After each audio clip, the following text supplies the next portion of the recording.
Desde o comecinho do ano, eu me propus a trazer para nós alguns temas ligados ao Espírito da Verdade. Então nós começamos lá no comecinho do mês de janeiro, no dia 8, dia 9 de janeiro, falando um pouquinho sobre esse Espírito, trazendo para a gente um pouquinho as provas, os textos que nos mostram que o Espírito da Verdade, que o Espírito de verdade é ninguém mais do que o próprio Cristo, que veio, assim como ele tinha prometido, de nos trazer um Consolador, aquele que vinha nos esclarecer, aquele que vinha trazer aquilo que ele não havia conseguido nos trazer por falta de entendimento nosso no momento oportuno. E para trazer esse Consolador para nós, quem organizou tudo isso, quem fez tudo isso, foi o próprio Cristo em pessoa. Então, lá no capítulo 6 do Evangelho segundo o Espiritismo, a gente vê em algumas mensagens iniciais as provas de que quando há uma mensagem no Evangelho, no Livro dos Espíritos, assinada pelo Espírito de verdade, a gente tem que ler duas vezes. A primeira para a gente ler, a segunda para a gente gravar, porque são palavras de Jesus na figura do Consolador para cada um de nós.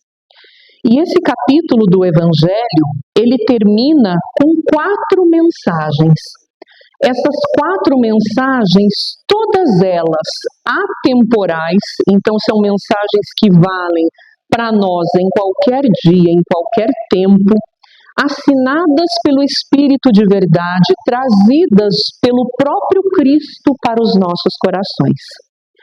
Quem esteve aqui, a gente já fez essa introdução, nós já lemos e refletimos sobre a primeira mensagem, nós já lemos e refletimos sobre a segunda mensagem, e hoje a gente vai ver as outras duas, que são mensagens mais curtinhas, mas não menos importantes.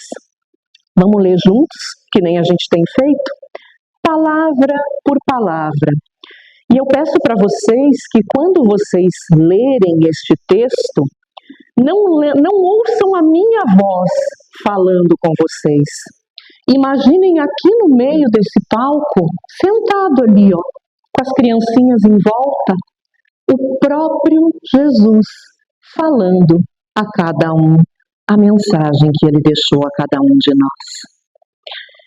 Então Jesus começa a terceira mensagem deixada no Evangelho segundo o Espiritismo dizendo o seguinte: sou o grande médico das almas e venho trazer-vos o remédio que vos há de curar.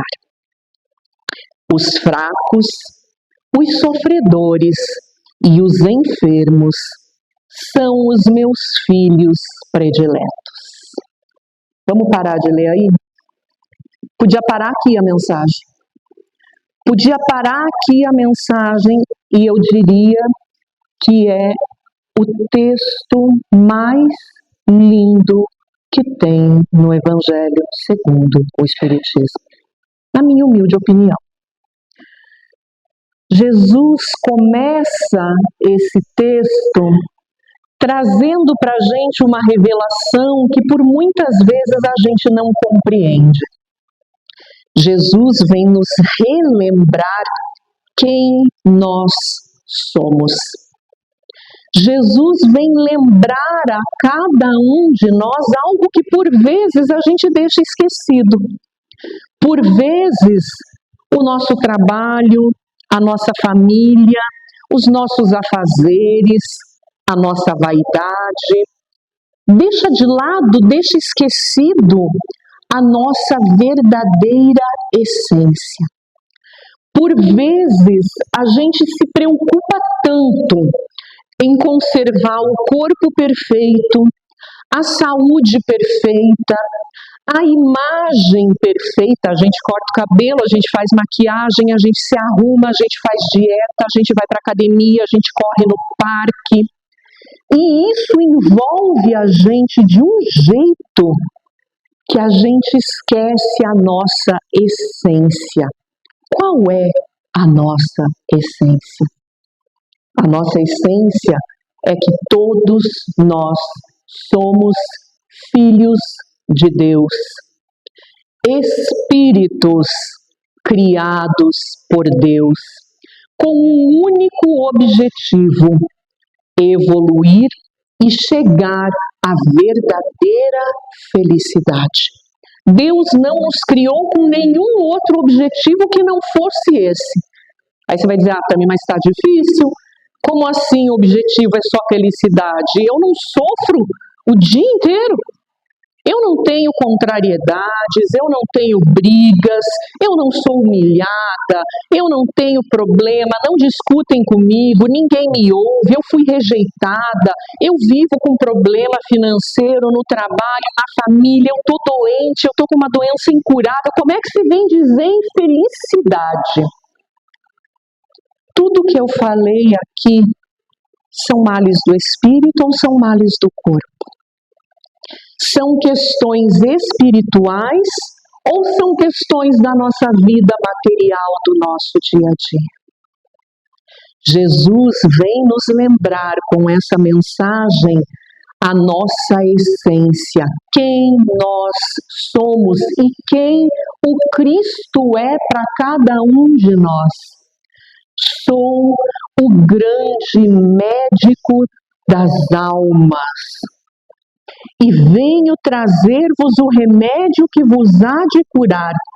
Jesus é o grande médico das almas e a gente quer que Jesus cure a dor no dedo do pé que não para de incomodar. A gente quer que Jesus cure a dor de cabeça causada pelos meus próprios excessos, pelos meus próprios erros.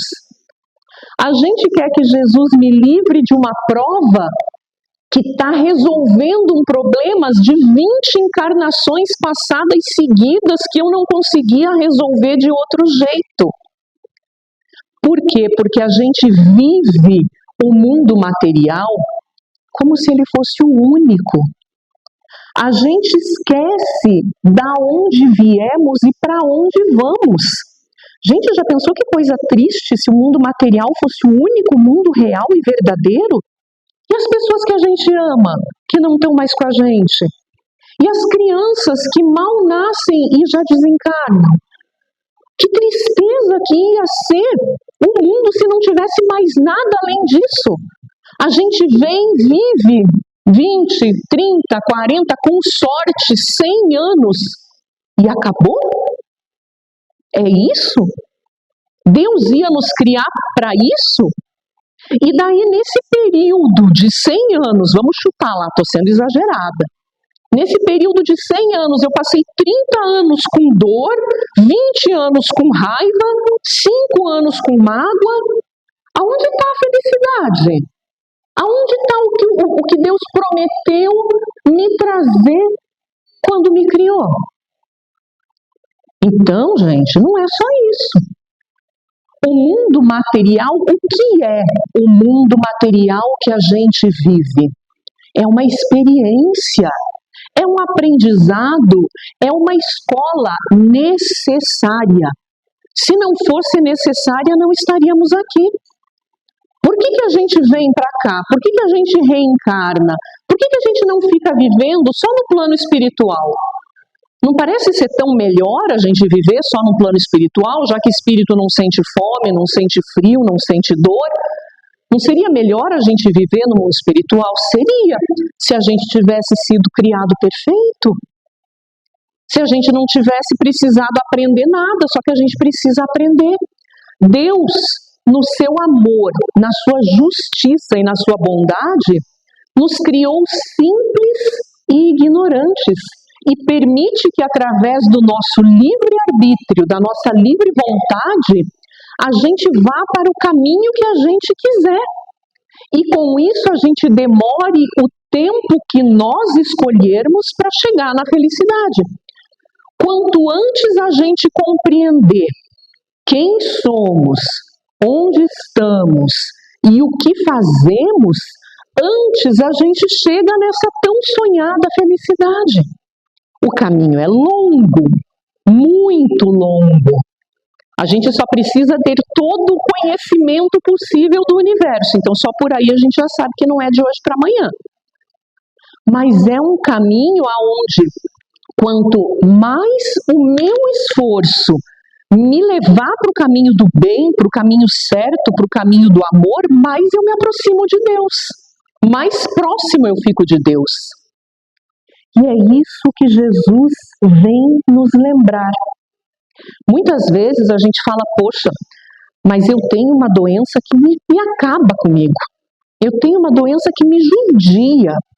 Eu sofro de uma enxaqueca há anos. E essa enxaqueca acaba comigo, me deixa, não consigo fazer nada, não consigo.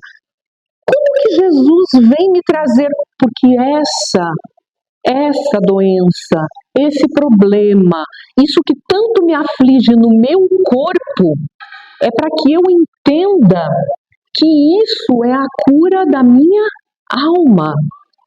Jesus não veio preocupado com a nossa roupagem física. Essa roupagem a gente vai deixar para trás cedo ou tarde. O que Jesus veio, o que Jesus cuida, o que Jesus olha em cada um de nós? Qual o caminho que nós estamos trilhando como espíritos imortais no rumo da felicidade? Se estamos nos aproximando, se estamos nos afastando. E muitas vezes, quando a gente se afasta por orgulho, por vaidade, por egoísmo, esses choques de realidade são só muitas vezes essas doenças, essas coisas que fazem a gente parar, pensar e se aproximar de Deus, que quebram isso na gente e fazem a gente voltar para o rumo certo. Então, muitas vezes, o que a gente tanto sofre, não vê saída, não vê caminho, é o caminho. É o caminho que nós mesmos precisamos trilhar para resolver o que nós precisamos. Então, Jesus se apresenta para nós como o grande médico das almas. E ele vem nos trazer o remédio que pode nos curar, como almas doentes, como almas em sofrimento. O remédio que Jesus vem nos trazer são para almas doentes. Os fracos, os sofredores e os enfermos são os meus filhos prediletos. Venho salvá-los. Vinde, pois, a mim, vós que sofreis e vos achais oprimidos, e sereis aliviados e consolados. Não busqueis alhures a força e a consolação, pois que o mundo é impotente para dá-las. Jesus nos fala, se você está sofrendo, se você não entende pelo que você está passando, se está difícil trilhar o teu caminho, vem até mim. Não tenta buscar fora. Não é no mundo, não é nas pessoas, não é nos vícios, não é nas festas, não é no dinheiro, não é no poder que você vai encontrar a resposta. Você vai encontrar a resposta dentro de você mesmo. Então Jesus fala, vinde a mim porque eu vim te salvar. Vinde a mim porque eu tenho a solução para o teu problema. Deus dirige um supremo apelo aos vossos corações. Jesus não fala nem dele agora, Jesus está falando de Deus.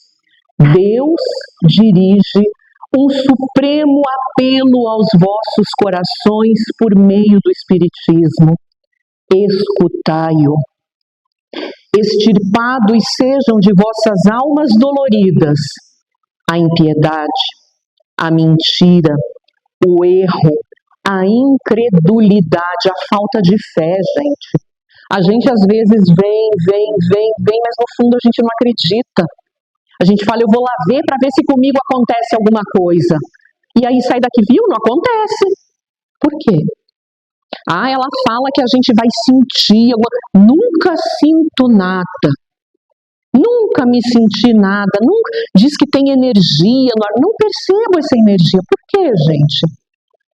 Porque a incredulidade está dentro da gente. A gente está vindo aqui para fazer um teste. Não é para fazer um teste. É para agradecer, é para receber o que a gente tem que receber. O teste deixa lá para trás. Já fizeram, já provaram o que a gente precisava. Vamos ler de novo. Extirpados sejam de vossas almas, tá? Não é da mente. Então não adianta a gente dizer, hoje estou, amanhã não estou. Tirar da alma é tirar da alma. A impiedade, a mentira, o erro, a incredulidade. São monstros que sugam o vosso mais puro sangue e que vos abrem chagas quase sempre mortais na alma. Jesus é o médico das almas. Jesus está dizendo, a incredulidade, a impiedade, a injustiça abre chagas na tua alma, difíceis de curar, difíceis de cicatrizar, que no futuro, humildes e submissos ao Criador, quando a gente entender o quão pequeno a gente é diante da grandeza de Deus, nós possamos praticar a sua lei divina. Aí Jesus diz para a gente, um conselho de Jesus: amai e orai. Sede dóceis aos Espíritos do Senhor, invocai-o do fundo de vossos corações. Ele, então, vos enviará o seu Filho bem-amado para vos instruir e dizer essas boas palavras. Eis-me aqui, venho até vós, porque me chamastes. Jesus fala que quando a gente entender a grandeza de Deus, e no momento em que nós nos colocarmos humildes e submissos, e em oração, com o coração pleno, pedirmos a Deus, invocarmos ao Pai, pedindo a Ele que nos mande Jesus para nos ajudar, Jesus diz, eu vou. Deus me encaminha e eu vou e chego para vocês e digo, eis-me aqui, eu estou aqui porque vocês me chamaram. A gente lembra de chamar Jesus nos momentos de dificuldade ou a gente anda tentando resolver tudo sozinho? Deixa que eu dou um jeito, eu resolvo daqui a pouco. Porque eu estou nervoso, porque eu estou estressado, sai daqui, não quero falar com ninguém. Nem com Jesus, nem pedir socorro. Jesus se coloca para nós dessa maneira. Quando vocês, humildes e submissos, eu estou num momento de dificuldade, eu não consigo, eu não aguento. Fecha os olhos e pede, Pai, manda ajuda, manda socorro, Pai. Eu não sei mais o que fazer, eu não sei mais como ajudar, eu não sei mais como me ajudar, eu não sei mais como vencer isso que me consome, eu não sei como controlar minha raiva, meu ciúme, eu não sei, Pai, me ajuda. Pai, manda. Mas a gente esquece. E Jesus fala isso para nós. E isso não são palavras de 2000 anos atrás, são palavras de 1861. Psicografadas por um médium da Sociedade Parisiense de Espiritismo. Vamos lá que tem mais uma? Vocês têm fôlego para mais uma? Depois dessa, vamos que a gente tem mais 10 minutinhos. Última mensagem desse capítulo, mensagem número 4. Deus consola os humildes e dá força aos aflitos que lhe a pedem. Seu poder cobre a terra, e por toda parte, junto de cada lágrima, colocou ele um bálsamo que consola. A abnegação e o devotamento são uma prece contínua e encerram um ensinamento profundo. A sabedoria humana reside nessas duas palavras. A abnegação e o devotamento são uma prece contínua. Entender que a vontade de Deus é maior do que a nossa. Se dedicar àquilo que nós temos que fazer. Se dedicar ao nosso autoconhecimento. Se dedicar à nossa família, se dedicar aos nossos afazeres, confiando na grandeza do Pai. Possam todos os espíritos sofredores compreender essa verdade. Em vez de clamarem contra as suas dores, contra os sofrimentos morais que nesse mundo vos cabem em partilha. Que a gente possa entender que o que a gente está passando é para o nosso próprio bem. Quem aqui é da época do metiolate? Não era assim que funcionava? A gente caía, ralava, fazia o que queria, né? Corria, subia na árvore, caía, ralava, vinha com aquele joelho desse tamanho, esse vermelho. Vinha a mãe com aquela pazinha. Nossa Senhora, só de ver a pazinha já dava um arrepio. Era o que resolvia? Tenta não passar o metiolate, aí ela vinha com água oxigenada. Ardia um pouquinho menos, mas aquela espuminha. Gente, a gente faz, a gente apronta, vamos falar a verdade. A gente apronta. Aí a gente corre pro pai. Fala, pai, me ajuda. Ele ajuda, mas dói. Vai curar, mas vai doer. É assim. É assim que a gente aprende. Da próxima vez a gente subia de novo, a gente pensava duas vezes, porque a gente já via a pazinha do metiolate lá no muro. Eu não vou perto desse muro mais, não. Lá vem a pazinha do metiolate. A gente aprende. Infelizmente, é assim que a gente aprende. A gente não consegue aprender no mundo das ideias. Quem sabe, espíritos superiores, um dia, alguém diga pra gente, a gente diga, nossa, é verdade, mãe? É assim mesmo? Não, a gente tem que ir lá e cair e ralar. E aí Jesus fala, possam todos os espíritos sofredores, nós, compreender essa verdade.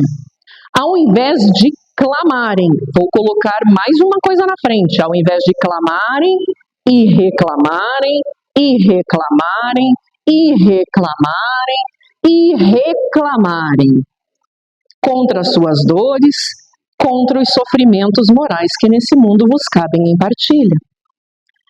Tomai, pois, por divisa essas duas palavras, devotamento e abnegação, e sereis fortes, porque elas resumem todos os deveres que a caridade e a humildade vos impõem.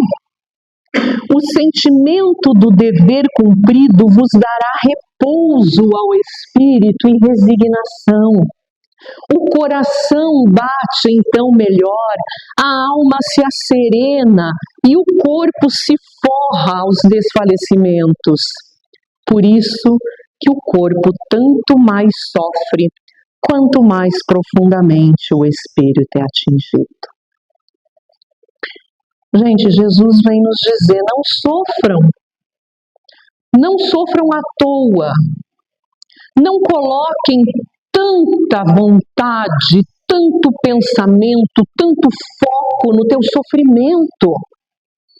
Olha para o teu lado, vamos trabalhar em prol do outro. Vamos fazer alguma coisa, o devotamento e a abnegação. Vamos levar a sério o que a gente está fazendo. Vamos fazer sem olhar quem. Vamos fazer com o coração. Se eu vou fazer uma comida, que seja a melhor comida que eu puder fazer. Seja lá para quem for. Se eu puder fazer, se o meu trabalho é um trabalho de limpeza, que eu faça a melhor limpeza que eu puder fazer. Se eu for ouvir o outro, que eu dê toda a minha atenção para o outro. Que o que eu fizer, eu coloque o meu coração. É isso que é a caridade. É isso que Jesus vem nos ensinar, e isso é o complemento da outra mensagem, porque isso vai curar as dores da minha alma. Jesus nos diz, o coração bate melhor, a alma se... Gente, quem que não quer chegar em casa no fim do dia, deitar no travesseiro, respirar, agradecer e dormir em paz? Quantas noites a gente se revira remoendo coisas na cabeça? Por que eu não fiz isso? Por que eu não fiz aquilo? Por que eu falei isso para o fulano? Por que eu não falei aquilo para ciclano? Por que eu não... Gente, a gente põe o foco no sofrimento. Vamos tirar o foco do sofrimento. Jesus disse, se você está sofrendo, me chama. Me chama. Abre o Evangelho. Ouça uma palavra, ouça uma música, vai para fora, senta na grama, ouve os passarinhos, toma um banho de chuva. Tanta coisa que a gente pode fazer e a gente fica lá, remoendo mágoa. Ah, porque fulano me disse aquilo, não, eu não vou levar desaforo para casa, eu não posso, onde já se viu? Fulano teve a coragem de me dizer aquilo, não, para mim. Ele sabe com quem ele está falando? Quantas vezes a gente já fez isso? Quando na verdade era só a gente ter dito, poxa, ele falou que não sabia. É fácil? Se fosse fácil, a gente não estava aqui. A gente estava lá em outro mundo, outra galáxia. Gente. Não é fácil, gente. Mas são aprendizados que a gente precisa passar. Porque do mesmo jeito, quem tem filho, quem convive com criança sabe. Você vai chegar para a criança e vai dizer assim, não suba no muro, porque quando eu tinha a tua idade, eu caí, ralei o joelho. Aí minha mãe veio com a pazinha de metiolate. A criança vai dizer, comigo não acontece. Vai lá, sobe no muro e rala o joelho. É assim que funciona. Não tem mais a pazinha do metiolate, eles não têm mais medo, né? Favor a alguém, pazinhas de metiolate, para a nossa evolução. Gente, com isso, a gente encerra a nossa série das mensagens do Espírito da Verdade.